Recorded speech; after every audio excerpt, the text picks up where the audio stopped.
The latest reports suggest that the New York Mets and Pete Alonso are once again at the table talking about a deal. On the show today, I'm going to make my open plea directly to Pete.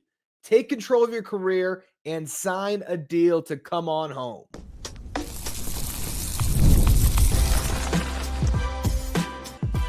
You are Locked On Mets, your daily New York Mets podcast. Part of the Locked On Podcast Network, your team every day. Hello to all you amazing Mets fans. You're watching Locked On Mets, part of the Locked On Podcast Network, your team every day. I'm your host, Ryan Finkelstein. If you want to find any of my work, follow me on X at Finkelstein Ryan. You can also find some of my writing at justbaseball.com, where I work as the managing editor. Super Bowl 59 is here, and there's no better way to make every play more exciting than with FanDuel Sportsbook. New customers can bet just $5, and if you win, you'll score $200 in bonus bets. Download the app or head to FanDuel.com to get started.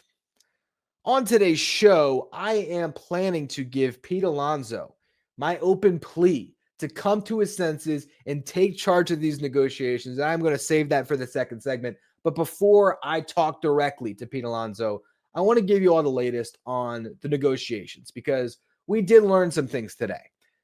SNY had a story that came out that was just basically based on what Andy Martino said, I believe Sunday night, about the situation.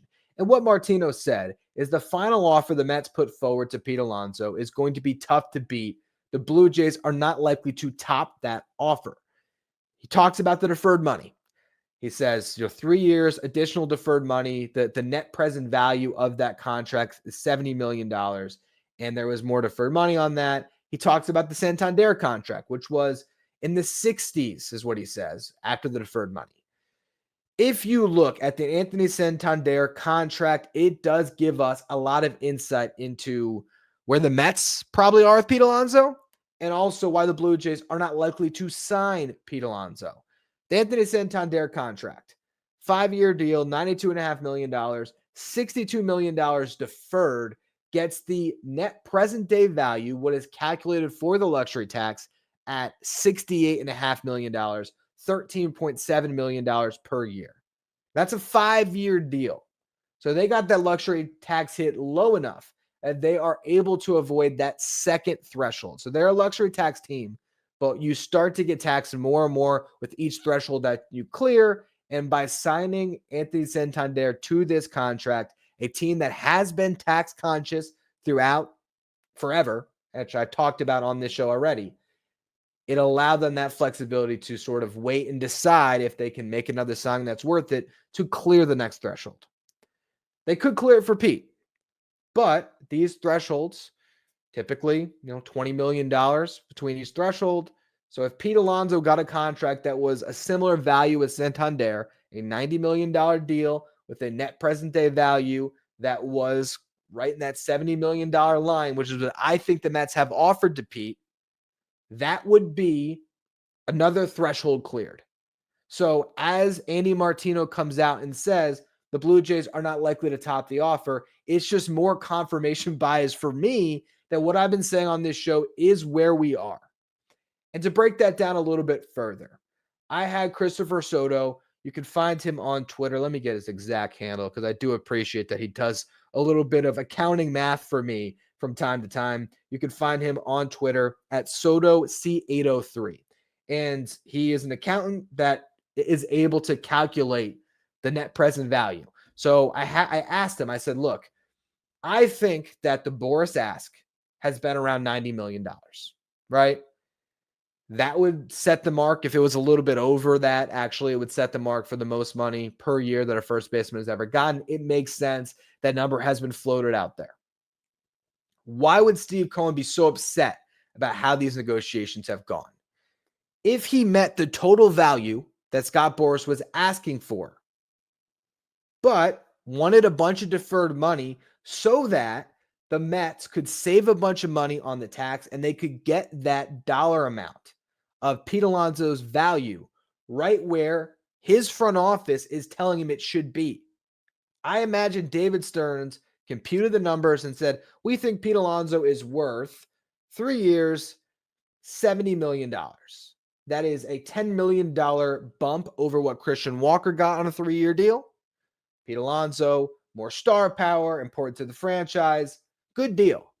To get there, though, you have to defer a ton of money if you're still going to give Pete, over the life of the deal, $90 million.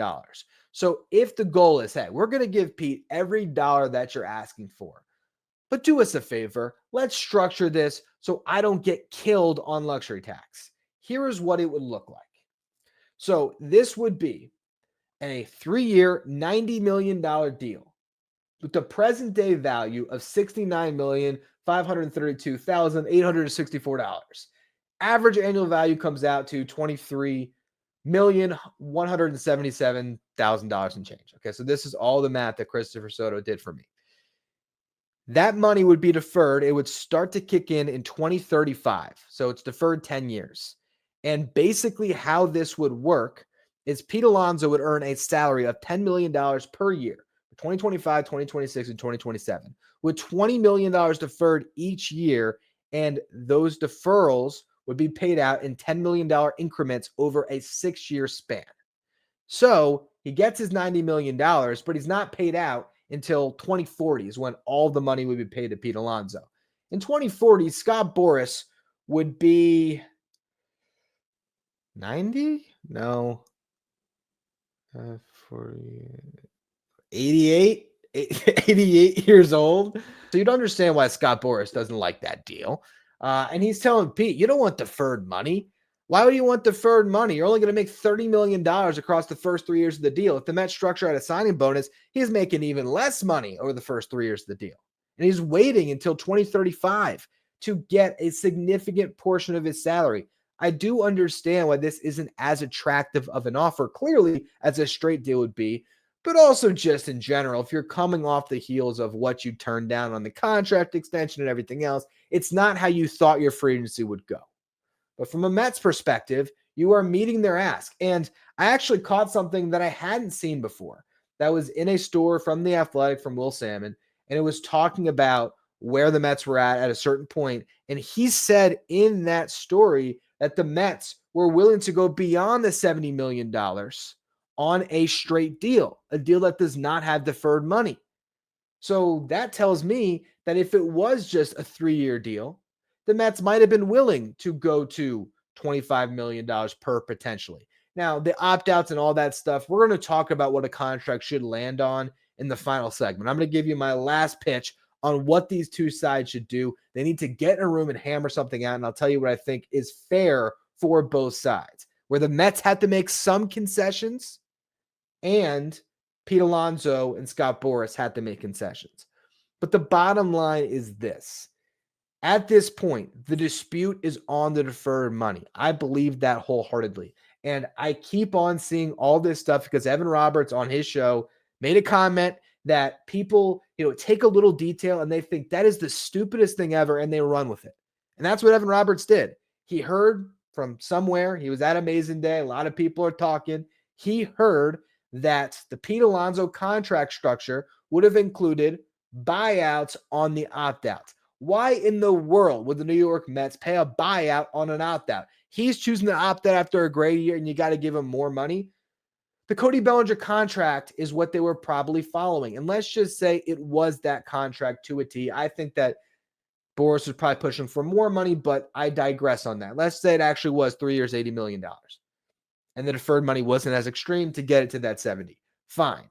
If they were literally trying to copy and paste that contract, Cody Bellinger, in the first year of the deal, 2024, made $27.5 million. If he chose to opt out, he would have gotten a buyout of $2.5 million. How did the sides come to terms on that? Chicago Cubs and Scott Boras, they're talking about each year. For 1 year of the deal, if he opts out, what should he make? They agree $30 million is fair. They could just make that $30 million straight up, right? $30 million all set. And then he opts out, and then you're not even, as a fan, you're not even wondering about any of this, right? That just makes sense. But sometimes a team might prefer to pay him $27.5 million. And then if he opts out, then you give him the buyout. Why does the team prefer that? It's all about structure, and it's really complicated, but this is not something that would stop the Mets from signing the deal. That's what I want to get across here, because there's a lot of bad information out there, because you have people on social media that are guessing and they're just saying stuff without verified reporting. Or you have people that are taking little things they hear and running with it on radio shows that don't make sense based on contracts in Major League Baseball. And I study this stuff. When I work with Just Baseball as the manager editor, I really pay attention to contracts beyond just the Mets. So to understand this is not something that is as crazy as it sounds on the surface. Again, you hear a buyout on an opt-out, you think it's the stupidest thing ever. But here's how it works out for the Chicago Cubs when they signed the deal. It was 3 years, $80 million. That was the total amount, right? Average annual value of $26.6 million and change. Now, that's a luxury tax hit for a team that I don't believe was in the tax. The luxury tax doesn't matter as much to them. But here's how it worked. They basically agreed. 1 year for Cody Bellinger is worth $30 million. 2 years for Cody Bellinger is worth $57.5 million. So if he opts in, he's going to get $25 million in salary in year 2. The Yankees are going to pay that now, unless maybe the Cubs might have eaten a little bit of it. I'm not entirely sure. But the bottom line from the original contract that was signed, if he opted into year 2, 2 years, $52.5 million, $27.5 plus the $25 million. But if he opts out after year 2, he gets a $5 million buyout. So again, the total value for 2 years of Cody Bellinger was worth to the Cubs $57.5 million. How it was structured is honestly irrelevant in the grand scheme of things. Then if he opts into the final option, $22.5 million. So if you put those numbers all together, do they add up to 80? No. This is where there's some value for the team, because if Bellinger opted into all 3 years of the deal, instead of getting paid $80 million, he would be getting, I did this earlier, let me do it again. It would be 30, 50, $75 million. So it really would have been a $75 million deal if he opted into everything. But those buyouts are structured into the total value. So as this all relates to the New York Mets, if there was a reason that the Mets didn't like that structure, it all comes back to average annual value. They do not want to get killed by taxes. That's what this has always been about. If Pete Alonso gets a straight deal and the AAV comes out to $30 million per season, he's going to cost them at $61 million per season. That's the difference. If they accept the deferrals and they take that luxury tax hit down to the $23.1 million that we're talking about with this proposed contract here, then all of a sudden it's a $46 million cost altogether.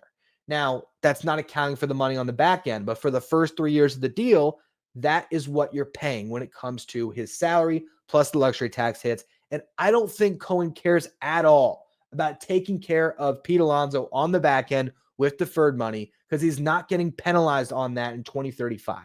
That's just money that he's paying Pete, and Steve Cohen is probably going to own the Mets for a long time, and whatever. Who cares that he's going to pay Pete Alonso $10 million per season from 2035 to 2040 when his career is probably over? Doesn't matter. That's where we're at. So that's the most updated. I know it's a lot of numbers, but that's where I believe we have been at with these negotiations. Now, in the next segment, I want to talk directly to Pete Alonso, because John Heyman said in a story about Francisco Lindor and how he should be captain, he had a little tidbit today that 48 hours after everything blew up at Amazing Day, Steve Cohen has engaged again with the Boris camp, with the Alonso camp. I just get Boris on the brain with this stuff. So these sides are talking again. I want to talk to Pete Alonso in the next segment. What should he do right now? Pete, this is what needs to happen. I'm going to explain everything in just a minute. First, though, quick word from our sponsors. Today's episode is brought to you by FanDuel. Super Bowl 59 is here. One game, two teams, endless possibilities. And there's no better way to make every play more exciting than with FanDuel Sportsbook. Whether it's predicting the first touchdown, calling the MVP, or even betting on the coin toss, FanDuel makes it easy to get in on the action with live betting all game long. So you can adjust your bets as the game unfolds and feel the thrill from kickoff to the final whistle. The live betting feature lets you stay involved no matter what happens on the field, and the app is super easy to navigate. Plus, It's nice to know that you could place a $5 bet and potentially win $200 in bonus bets for the Super Bowl. That's icing on the cake. Download the app or head to FanDuel.com to get started. Bet just $5, and if you win, you're going to score $200 in bonus bets. That's FanDuel.com. Bet with FanDuel, official partner of Super Bowl 59. Stay up to date with all the latest in the world of sports when you check out Locked On Sports Today, streaming 24/7 on YouTube. If you're watching on YouTube, do me a favor, hit that subscribe button. Our next goal is to get to 13,000 subscribers. I appreciate all of you who continue to subscribe. All right, Pete, I'm talking to you now. I understand that this situation has not gone how you thought, and I am sincerely sorry about that. I wish that we were valuing first baseman in the game the way that we used to, because I think you are worth every penny. And proof of that, when this offseason began, my prediction for you was that you were going to sign a 6-year, $140 million contract. I really thought that that offer was going to be on the table, and it is unfortunate that it is not. But as you sit in this position, what I want you to understand is Scott Boras does not care about you. He is not thinking about your career. Scott Boras thinks about one thing: himself, his ego, how he is perceived. And a lot of times, those self-interests do align with player. It certainly worked with Juan Soto. He got Juan Soto an absurd deal. And I know it's tough to swallow that your team would give Juan Soto $765 million, and now they're pinching the pennies a bit with you. Unfortunately, the business of baseball is rough. But here's what I'd say. Think about your career. Think about what you want from your career. And I know you were there when Darryl Strawberry got his number 18 retired this past year. And what was the thing he talked about? He talked about his greatest regret in his career was leaving the New York Mets, leaving Mets fans. Now, I don't know if you're going to get the opportunity to play your entire career at the New York Mets. I certainly hope you do. But you don't have to leave right now. And don't leave right now because Scott Boras is pushing you to another direction. Because Scott Boras might get Artie Moreno to give you $90 million straight up instead of $90 million with $60 million of it deferred. At the end of the day, every penny of that contract will hit your bank account. But what you are going to earn over 3 guaranteed years with the New York Mets, if you want them, is you're going to earn something way more valuable. That number 20, that will be in the rafters, a couple numbers down from Darryl Strawberry one day. You know, Darryl Strawberry got his number retired because he was the first homegrown superstar position player, franchise all-time leader in home runs, and a World Series champion. Next 3 years, you can win a World Series with the New York Mets. And next year, you can top Strawberry and claim that record as your own. Going somewhere else because of sour feelings about how all of this went, it's only going to hurt you in the long run. The Mets, they'll move on. Will they be worse off this year? I think they will for sure. But they'll move forward. Other players will get opportunities. Other players will author their Mets legacies. And while you will always have a big piece of Mets history because of what you did, rookie of the year, setting the rookie home run record, those monster home runs you hit in the playoffs. It's going to be a story that has a bitter ending. And I don't want that for you, Pete. I pulled this off the wall. I did because I wanted to show Pete Alonso this and the listeners of this show, really, because it's Pete Alonso actually tuning in. What you might see here is it's a framed picture, and it has a ball, a little piece of memorabilia in the frame. And the 3 Mets that are featured, and I bought this after the 2019 season, Pete Alonso, Jacob deGrom, and Michael Conforto. And now I look at this thing where it usually is hanging on my wall. And as I talked about these contracts, negotiations, I'm starting to think that this thing's cursed. So I took it down because it feels like everybody in this painting or picture is destined to leave the Mets earlier than I would like. And Pete, I don't want that fate for you. So what I would do if the talks stall again, apparently you got Boris and Cohen talking again. Hopefully something gets done. But let's just say it stalls again. And Scott Boris says, hey, I got $80 million straight up from the Angels. Let's take that. What I want you to do is hang up on Scott Boris. And I know you got Steve's number. Call Steve up yourself. Because if there's one thing that I could guess through all of this is if you approach Steve Cohen and said, hey, let's come to terms on a deal and I'm cutting Scott out of this thing, I think Steve Cohen would throw you an extra couple $1 million just to spite Scott Boris. And I think if Pete Alonso got more active in these talks, as I guess transition away from talking to Pete directly, it's hard to do that. It's not what I'm used to doing here. If Pete Alonso moved away from Scott Boris, if Pete Alonso approached Steve Cohen directly, let's cut out David Stearns, let's cut out Scott Boris, and let's just have Pete talk to Steve. I have a feeling, pull on his heartstrings a little bit, maybe you could get a fourth year if you really spoke about how much you want to be a New York Met, how much you hope that you can deliver, and the great things that this team is going to do over the next 3 to 4 years, and you want to be a part of it. I think maybe a fair deal can happen here where every side leaves this negotiation, even Scott Boris, and everybody can be a winner. And that's what I'm going to talk about to close the show. Where could this finally end up where every side is happy in this? Talk about that in just a minute. First, though, quick word from our sponsors.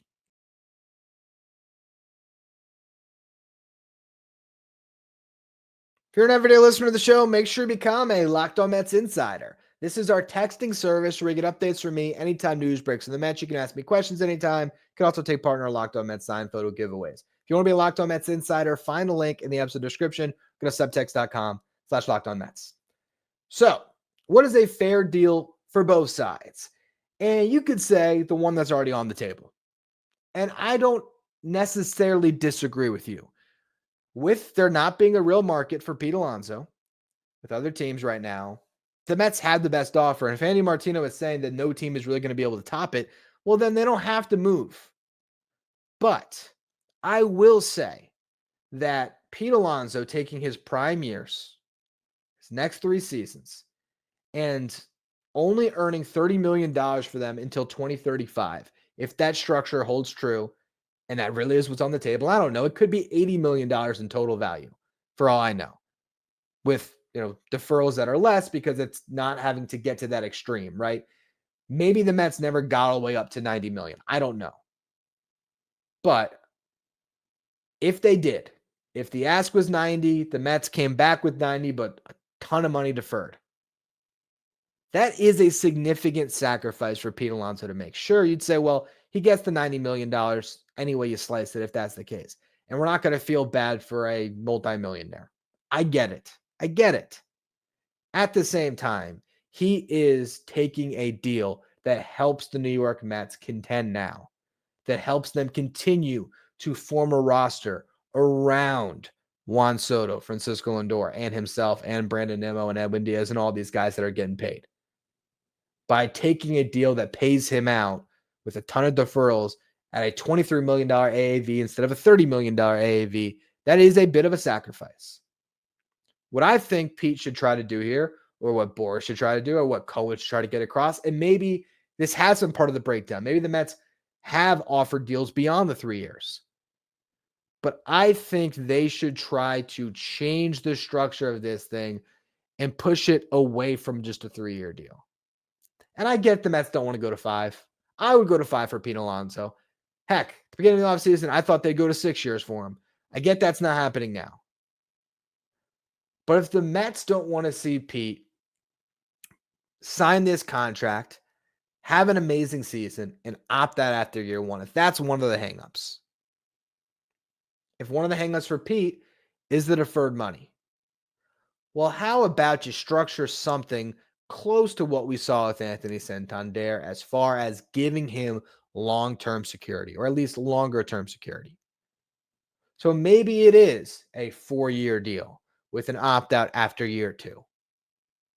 Maybe you throw a club option on that bad boy for a 5th year to give the Mets a little optionality, or maybe it's one of those interesting structures that we've seen with Garrett Cole and now with Santander, where Santander can opt out after year 3, and the Blue Jays could opt in with a third year and some escalators on the money. Maybe that's what it is. So, hey, Pete, you wanted to get to 6 years and $140 million because that's pretty much a little bit more than he would have gotten had he just accepted that contract extension. All right. Make it a 4-year deal with an opt-out after year 2. And if Pete opts out after year 2, the Mets can opt in to an additional 4-year contract. Or maybe it's a 3-year contract, whatever it is. But I think the Mets, even though they have no reason to other than the frustration of these negotiations, they still hold the high ground, so to speak. They still have the leverage of Pete wanting to come back and them having the best and potentially the only offer on the table. I get it. And if you're a fan that says they shouldn't budge an inch, understand it. Personally, probably because I got a soft spot for Pete, clearly. But also because I think that across 4 years, 5 years, Pete Alonso making, when it comes to the luxury tax, closer to 22, 23 million is going to be significantly more valuable than the alternative, which might be waiting for Pete, seeing if you can get it on Vladdy, and Vladdy might cost you double that, making it even tougher to build out a competent roster around really 3 guys that I would say at that point aren't the best positionally, because you have Juan Soto, who's going to play right field, but not well. Vladdy, who can play first. I mean, technically third, but he's a first baseman and not a good one. And then on top of that, you have Mark Vientos, who's not the best defender. And even further, Brandon Nimmo is a left fielder only. You are locking yourself into a team that David Stearns would not necessarily want to build around for a decade, particularly with Vladdy and Soto, 2 guys that really should be DHs potentially in a couple of years. So that's the alternative the Mets fans are salivating over because of the upside. I can understand it. But if you're just talking about cost, Pete Alonso, if he takes a deferred contract, might cost literally half per year when it comes to luxury tax. Half. Is he going to have half as much production? I don't think so. I don't think the risk is that bad. So again, what I think is fair for both sides here is for the Mets to concede a little bit on the years, assuming they get some concessions on the opt-outs. Where instead of an opt-out after year 1 and year 2, where Pete has the chance to just hit free agency after a big year, you make it so Pete Alonso maybe gets 1 crack to reset the market for himself after the second year, but he gets that security of a 4-year deal. Just 4 years. Give him 1 more year, same structure on the AAV. And then all of a sudden, I think everybody wins. Pete wins because he gets a potential 4-year deal, 4 years with the Mets if he wants them. The Mets win because Pete Alonso, they get him for 2 years at a good rate for them, guaranteed. Boris wins because he gets more than the Mets originally had on the table. Everybody wins in that instance. I just don't know if the Mets are willing to bend. I don't know if Boris is willing to bend. And if these 2 sides stay hard-headed and neither concedes anything, out of spite, we could see Pete on another team. I just don't even know what that team is at this point. But fans are tired of this. And if you're Cohen and you really are back at the table with Boris right now, I think you're motivated here to get this thing done by spring, because we're 2 weeks away from pitchers and catchers reporting. Because if not, you might move on to a plan B. And we heard another report today from Pat Ragazzo that I might talk a little bit on tomorrow's show. I've already mentioned him as an option in the past, the idea of the Mets trading for Ryan Mountcastle. Ryan O'Hearn's also potentially available, you would think, from Baltimore. 2 guys that could play first base. We've heard the rumored interest potentially in Spencer Torkelson. And I think the best trade option at this point, although I don't know if the Mets really are interested, they haven't shown any interest, would be Nolan Arenado. So barring news, we'll be talking trades tomorrow for other plan Bs for Pete Alonso. But because of the fact that Andy Martino sort of backed up what I've been saying on this show, as far as the fact that the deferred money was clearly a factor and that the Blue Jays aren't necessarily going to top it, it just makes a lot of sense that that's where we are. The fact that John Heyman says these sides are talking again, hopefully those talks lead somewhere and we can get some much needed resolution. And Pete is hidden behind Juan Soto on opening day. We'll see what happens. But for now, that's going to be all. I appreciate all of you for tuning in. Make sure you follow, rate, and review wherever you get your podcast. Follow me on X at Finkelstein Ryan. Follow the show at Locked On Mets. Thank you for making Locked On Mets your first listener, your first watch every day. Now, for your second watch, head over to YouTube and check out the first ever 24/7 streaming channel that covers everything, the world of sports. Talking about Locked On Sports today with our local hosts from each team, league-wide hosts from each league. Follow Locked On Sports today, streaming 24/7 on YouTube.